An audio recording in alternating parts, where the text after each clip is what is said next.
చెలో రే చెలో జల్సా ఆ సాంగ్ ఎంత ఇష్టం అంటే నాకు ఆ సాంగ్ వచ్చినప్పుడు ఆ, అంటే కొంచెం పార్టీలోనో తర్వాత ఫ్రెండ్స్ అందరిని పిలిచి ఆ సాంగ్ చూడు చూడు చూడు దీని అర్థం చూడు అసలు ఎంత డీప్ ఉందో నాకు చాలా ఇష్టం హై సాంగ్ అలాగే ఉంది హై పిచ్ నాకు one of the favourite songs ఏమో అంటే వీళ్ళందరినీ పిలిచి ప్రతిసారి చెప్పడం అమ్మో వీడు చెల్లెలు చెల్లెలు సాంగ్ స్టార్ట్ చేసేయడం అని మా ఫ్రెండ్స్ పారిపోయారు కూడా అన్నిసార్లు చెప్పారు వాళ్ళకి. చాలా సార్లు అప్పుడు ఆ టైంలో అయితే పార్టీ అంటే లాస్ట్ లో అమ్మో వీడు 12 ఏంటంటే సాంగ్ పెడతాడన్న టెన్షన్ ఉండేది.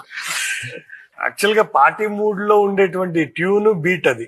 ఐ డోంట్ నో నాకు అది ఆ టైంలో అది వినాలనిపించింది మరి ఐ డోంట్ నో అది ఆ పార్టీ బీట్ కూడా అంత పెప్పిగా అంటే ఉంటుంది. దాంట్లో చాలా ఫిలాసఫీ ఉంటది కానీ ఆ పెప్పింగ్ ఉంటది డెఫినెట్ గా హైలో ఉంటది బాగుంటది. నీ పయనం ఎక్కడికో నీ